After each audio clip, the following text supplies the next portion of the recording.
మన ప్రభు అయిన యేసు క్రీస్తు నామములో కూడి వచ్చిన ప్రతి ఒక్కరికి వందనాలు తెలుపుకుంటూ, దేవుడి దినాన మీతో ప్రత్యేకంగా మా సాక్ష్యాన్ని దేవుడు పలికి ఆ యొక్క సాక్ష్యాన్ని చెప్పమని దేవుడు ప్రేరేపణలో చేస్తూ ఉన్నాడు. దేవుని యొక్క వాక్కుల ద్వారా ఈ సాక్ష్యాన్ని దేవుని సన్నిధిలో ప్రకటన చేసుకుంటూ ఉంటాను. మీకా గ్రంథం 7వ అధ్యాయము 8వ వచనం మనం చదువుకుందాం.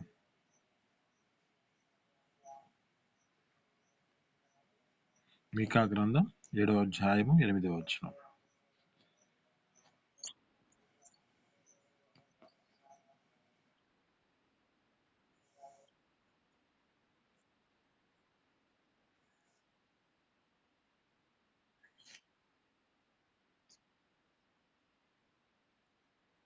ఇంకా చదవండి.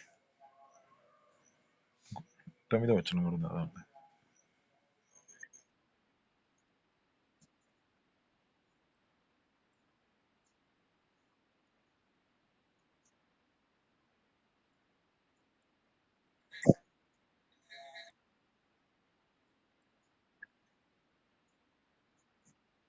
ఆమేన్, హల్లెలూయా. ఇక్కడ జ్ఞాపకం చేసుకుంటే దేవుని యొక్క మాటల్లో చాలా జాగ్రత్తగా గమనించుకుందాం. నా శత్రువా నా మీద అతిశయింపవద్దు, నేను క్రింద పడినను తిరుగులేతును. ఆమేన్, హల్లెలూయా. నేను అంధకారంలో కూర్చున్నను, యెహోవా నాకు వెలుగుగా ఉండును. నేను యెహోవా దృష్టికి పాపం చేసి తిని కనుక ఆయన నా పక్షమున వ్యాజ్యమాడి నా పక్షమున న్యాయము తీర్చు వరకు నేను ఆయన కోపాగ్నిని సహింతును. ఆయన నన్ను వెలుగులోనికి రప్పించును, ఆయన నీతిని నేను చూచెదను. ఇది మనతో మాట్లాడుతున్న మాటల్లో చాలా జాగ్రత్తగా గమనిస్తే మన శత్రువు అతిశయపడుతూ ఉండొచ్చు. నా శత్రువా, నీవు అతిశయించవద్దు, నేను క్రింద పడినా తిరిగి మరలా లేచిగంటకు యెహోవా నాకు తోడుగా ఉన్నాడని ఇక్కడ ఈ లేఖనాలు బట్టి చెబుతున్న మాటల్లో చాలా జాగ్రత్తగా గమనిస్తే, మనం అంధకారంలో కూర్చునినను దేవుడు మనకు వెలుగుగా ఉన్నాడు. మనము దేవుని యొక్క దృష్టికి పాపం చేసిన ఆయన తీర్పు తీర్చు వ్యాజ్యమాడి మన జీవితాలలో వ్యాజ్యమాడు వరకు మన జీవితాల్లో సహిస్తూనే ఉండాలి.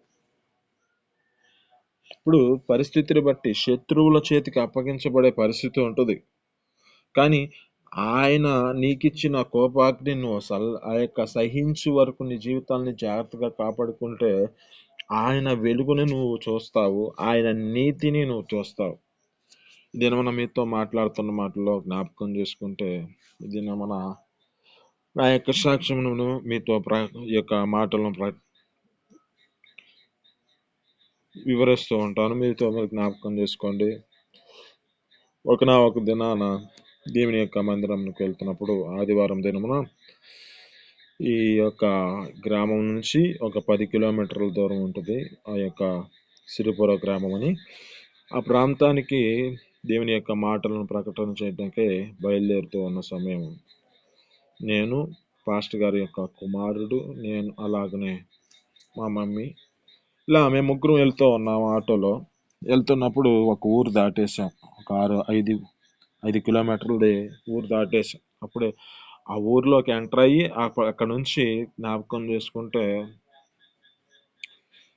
ఆ ఊర్లోకి వెళ్ళిన ఆ యొక్క చివరి ఊరు దాటుతూ ఉండగా ఒక సైడ్కి అలా చూశాను. ఇక అదొక్కటే మాత్రం నాకు గుర్తుంది. ఇక మొత్తం మైండ్ ఆబ్సెంట్. ఈ డ్రైవింగ్ నేనే చేస్తున్నాను కానీ మైండ్ మొత్తం ఆబ్సెంట్ అయిపోయింది.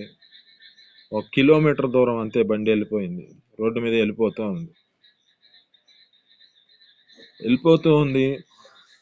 అయితే ఈ వెళ్ళే మార్గంలో 2 బ్రిడ్జీలు ఉన్నాయి, పెద్ద పెద్ద బ్రిడ్జీలు. అవి పడితే లోయలో పడితే ఇక చనిపోవటమే. అయితే ఇంకా ఆ యొక్క కిలోమీటర్ దూరం ప్రయాణం అంతే అయిపోయింది. వెళ్తా ఉంది. నాకైతే మెలకు రాట్లా. ఎదురు ఇంకా దేవుడి కృపను బట్టి ఎలాంటి బళ్ళు వాహనాలు ఏమీ రాలేదు. కానీ దేవుని యొక్క కృప చొప్పున దేవుడు అంతగా కాపుదల ఉంచాడు. అయితే ఈ యొక్క రెండవ బిజీ దాటిన కొంచెం కొద్దిగా దూరం వెళ్ళిపోయిన తర్వాత ఆ ప్రాంతంలో ఒక కుప్ప ఉంది. ఆ కుప్ప మీదకి ఈ బండి ఎక్కిపోయింది. ఎప్పుడైతే ఈ బండి ఎక్కిందో అప్పుడు కొంచెం మెలకువ వచ్చింది. ఎప్పుడైతే మెలకువ వచ్చిందో అప్పటికి ఈ బండి ఇక బోర్ల పడి రోడ్డు మీదే పడిపోయింది. మామూలుగా అయితే అది పక్కన పడితే, అవతలకు పడితే ఒక లోయలో పడిపోయేది. కానీ దేవుని యొక్క కృప, దేవుని యొక్క కాపుదల ఆ యొక్క రోడ్డు మీద పడిపోయింది. పడిపోయిన స్థితిని బట్టి దేవుని యొక్క పాస్టర్ గారి యొక్క కుమారుడేమో సురక్షితంగానే బయటపడ్డాడు. నేను ఆ యొక్క బండిలోనే, ఆ ఆటోలోనే ఇరుక్కుపోయి, ఆటోలో నాకు ఏదో తగిలింది. తగిలిన దాన్ని బట్టి ఈ నుదుటి మీద ఇది మొత్తం చీలిపోయి ఆ యొక్క మాంసముక్క ఏలబడుతూ ఉంది. బ్లడ్ కారిపోతుంది. ఇక రక్తమయం మరుగులో ఉన్నాను. కానీ అప్పుడు కొంచెం మెలకువ వచ్చేసింది. మెలకువ వచ్చింది. ఆటోలో ఉన్నాను. ఆటో మధ్యలో ఉన్నాను. నేను మధ్యలో నిలబడ్డాను. ఆ టయాన అంత ఆలోచన కూడా రాదు. కానీ దేవుని యొక్క కృప ఆ ఆటోను ముందుగా ఆపేశాను. ఆపేసినాక కొంచెం కేక వినబడుతుంది. అమ్మ ఆటో కింద ఉంది. అయితే ఆ ఆటోని నేనే ఒక్కడినే లేపుతూ ఉన్నాను. ఎప్పుడైతే ఒక్కడినే లేపంగానే పక్కకు వచ్చింది అమ్మ. ఇక దానిలో నుంచి బయటకు వచ్చేసాను. బయటకు అంటే వేరే వాళ్ళు వచ్చి అప్పుడే తీసి ఇక హాస్పిటల్కి తీసుకెళ్తూ ఉన్నారు. ఎప్పుడైతే ఈ హాస్పిటల్కి తీసుకెళ్తున్నప్పుడు నాకు ఒకే బాధ. నేను దేవుని యొక్క వాక్యమును ప్రకటన చేయకుండా వెళ్తున్నానని ఒక బాధే, కానీ ఈ దెబ్బ తగిలిందే, నేను పడ్డానే అని ఒక బాధ ఏమి లేదు. నేను వెళ్తున్న మార్గంలో, నేను వెళ్ళాల్సిన మార్గాన్ని ఎందుకు ఈ విధంగా వెళ్ళిపోతున్నానని బాధ కలుగుతుంది. అయితే నన్ను ఒక తెలియని వారే ఆ బైక్ మీద ఎక్కించుకొని హాస్పిటల్కి తీసుకెళ్తే అక్కడ చూసి వారు ఇది ఇక్కడ కాదని చెప్పి వేరే ఊరికి పంపించు ఉన్నారు. అయితే ఇక ఆ ప్రాంతంలో ఇక నాకు స్పృహ కోల్పోతున్నా. నేను ఒకే మాట అనుకున్నాను, నీవు బ్రతికిస్తే నీ సేవనయ్యా, నీ బ్రతుకులో నీ సేవలో నేను నమ్మకంగానే ఉంటానయ్యా. నా జీవితం ఎంతవరకు ఇంతకుముందు ఎంత అవిధేయత కలిగి ఉందో నాకు తెలియదయ్యా. నీవు నన్ను బ్రతికిస్తే నీ సేవలోనే నీ యొక్క సువార్తనే నేను ప్రకటన చేస్తానయ్యా అని ఒక తీర్మానంతో నింపబడుతూ ఉన్నాను. స్పృహ కోల్పోతున్నాను. ఒకే మాట వినపడుతుంది, ఇక్కడ కాదు వేరే ఒక సాటుకు అని చెప్పి నన్ను తీసుకెళ్తూ ఉన్నారు. నేను స్కెచ్చర్ మీద తీసుకెళ్తున్నప్పుడు ఇక చిన్నగా వాలిపోతూ ఉన్నాను. వాలిపోయిన పరిస్థితిని బట్టి తర్వాత అంబులెన్స్లోకి ఎక్కించారు. ఎక్కించినప్పుడు దేవుడు ఆ విధంగా వెళ్ళిపోతూ ఉన్నారు. అయితే అది దగ్గర దగ్గర ఒక 17 కిలోమీటర్ల దూరం వెళ్ళిపోవాలి. దేవుని కృప చొప్పున ఆ 17 కిలోమీటర్లు వెళ్ళక తలికే, ఆ ప్రాంతంలోకి వెళ్ళక తలికే దేవుడు ఒక 10 కిలోమీటర్ల దూరం వెళ్ళగానే దేవుడు నాకు ఆ యొక్క మెలకువను అనుగ్రహించి ఆ యొక్క అంబులెన్స్లో నేనే మరలా లేచి కూర్చున్నాను. అక్కడ పక్కనున్న ఇద్దరు వ్యక్తులు వచ్చారు. అంటే దేవుని యొక్క శ్వాసులుగా పిలువబడుతూ ఉన్నారు. అలాగే మామూలుగా చిన్నమ్మ లాగా తమ్ముళ్ళు లాగంటి వారు ఇద్దరు ఉన్నారు. వారు అసలు నన్ను చూసి ఇంక బెత్తరపోయారు. ఇంత దెబ్బ తగిలి ఈ విధంగా లేచి కూర్చున్నాడేందా అనిపించింది వాళ్ళకి. దేవుడు ఆ దినమున జ్ఞాపకం చేసుకుంటే అక్కడ ఒక ప్రాంతంలో ఆ యొక్క ప్రదేశంలో ఒక చర్చి ఉంది. ఆ చర్చి ప్రాంతానికి వెళ్తూ ఉన్నా కానీ ఆ చర్చి దాటక తలికే దేవుడు ఆ యొక్క మెలకువను అనుగ్రహించాడు. ఆమేన్, హల్లెలూయా. ఈ దినమున మీతో మాట్లాడుతున్న మాటల్లో చాలా జాగ్రత్తగా గమనిస్తే కొంచెం బాధకరమైన స్థితిలో కనపడుతున్నా దేవుడు ఒక మనిషిని వాడుకోవాలంటే శిక్ష మాత్రం చాలా తప్పదు. ఈ శిక్ష ఉంటేనే మనిషిలో ఉన్న అవిధేయతలు కానీ, మనిషిలో ఉన్న పాపాలు కానీ, మనిషిలో ఉన్న అతిక్రమములన్నిటినీ తుడిచివేయబడాలంటే మనము దేవుని సన్నిధిలో ఏ విధంగా నిలబడుతున్నామో మన యొక్క స్థితిని బట్టి ఈ తెలియజేయబడుతూ ఉంటాం. ఈ యొక్క పరిస్థితిని జ్ఞాపకం చేసుకుంటే ఈ యొక్క మాటలను నేను అయిపోయిన తర్వాత ఇలా అంబులెన్స్లో తీసుకెళ్ళి ఇక హాస్పిటల్లో చేర్చారు. కట్లు ఇవన్నీ వేసి పెట్టేశారు. మామూలుగా అయితే దగ్గర దగ్గర 6-7 రోజులు ఆ యొక్క దానిలో హాస్పిటల్లో ఉండాల్సిన స్థితి. కానీ నేను ఒకే మాట అన్నాను. నేను ఆ ప్రాంతంలో ఉండను. నేను వెళ్ళిపోవాలి అని చెప్పి నేను ఒక ఆశ కలిగి ఆ నైట్ వరకు నన్ను అక్కడ ఉంచారు. నేను రెండో రోజుకల్లా దేవుని యొక్క మందిరానికి వచ్చేసాను. దేవుని యొక్క కృపా కాపుదల ఆయన యొక్క రెక్కల కింద ఉంది కనుక దేవుడు ఆ విధంగా తీసుకొచ్చాడు.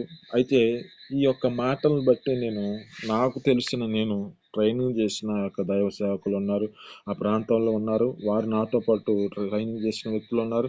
వారికి వివాహం అయింది. అయితే వారి యొక్క పాస్టర్ గారు జ్ఞాపకం చేసుకుంటే ఎక్కువ ప్రార్థన జీవితం కలిగి ఉన్న వ్యక్తి. నేను ఈ మాటలు ఎప్పుడైతే వాళ్ళతో చెబుతున్నానో ఇటు సంగతి ఈ విధంగా జరిగిందని చెబుతున్నానో, ఆమె చెబుతుంది ఏమని చెబుతుందంటే, అక్కడ దేవదూతకి అపవాదికి పోరాటం జరుగుతుంది. ఈ అపవాది మిమ్మల్ని లోయలో పడేయాలనుకుంది. కానీ దేవుని దూత ఏమో మిమ్మల్ని సురక్షితంగా ఉంచాలని వారిద్దరికీ పోరాటం జరుగుతుంది. ఈ పోరాటంలో ఈ స్థితిని బట్టి ఈ విధమైన గాయాలు కలిగాయి. ఇక్కడ జ్ఞాపకం చేసుకుంటే అంటున్నమాట, శత్రువు అతిశయపడుతూ ఉంటది. ఏ విధమైన స్థితిని అతిశయపడుతూ ఉంటదంటే, మిమ్మల్ని పడగొట్టాను, మిమ్మల్ని నేను ఈ విధంగా చేశానని అతిశయపడుతూ ఉంటది. అయితే ఆ యొక్క శత్రుత్వం మనం మాట్లాడాల్సిన మాట ఏమిటంటే, నా శత్రువా, నా మీద నువ్వు అతిశయించొద్దు. నేను క్రింద పడిగినను తిరిగి లేతును, నేను అంధకారంలో కూర్చునను యెహోవా నాకు వెలుగుగా ఉన్నాడు. ఆమేన్, హల్లెలూయా. ఇక్కడ జ్ఞాపకం చేసుకుంటే, ఇది ఎప్పుడైతే జరిగిపోయిందో అయిపోయిన ఒక వారానికి నేను ఈ విధమైన స్థితిని బట్టి దేవుని సన్నిధిలో వాడబడాలని, దేవుని యొక్క వాక్కులను ప్రకటన చేయాలని, నేను ఇంకెప్పుడు వాక్యం చెప్పాలని ఆశతో, ఇవన్నీ నాకు తగిలిన ఏ బాధ లేదు నాకు. నేను వాక్యాన్ని ఎందుకు చెప్పలేదా అనే బాధ మాత్రం చాలా కలుగుతుంది. వాక్యమును ప్రకటించిన తర్వాత పడిపోయిన బాధ ఉండేది కాదు అని అనిపించింది నాకు. అయితే ఇంకా ఈ వారం అయిపోయిన తర్వాత శనివారం వాక్యం చెప్పాలి. అయితే సేవకులేమో వద్దు అంటున్నారు. ఎందుకంటే ఇవి అన్ని నరాలకు సంబంధించినవి. సేవకురాళ్ళు ఎవరు ఈ యొక్క వాక్యాన్ని నువ్వు ప్రకటన చేయొద్దులే, కొద్ది దినాలు ఆగుని చెప్తూ ఉన్నా, కానీ నేను దేవుని యొక్క సన్నిధిలో వాడబడాలి. దేవుని యొక్క సన్నిధిలో నాకు ఈ యొక్క, లేకపోతే ఈ యొక్క వాడబడపోతే నేను బ్రతకలేను అని చెప్పి వారితో మాట్లాడి ఆ తర్వాత ఆ శనివారం దినమున దేవుని సన్నిధిలో వాడుకున్నాడు.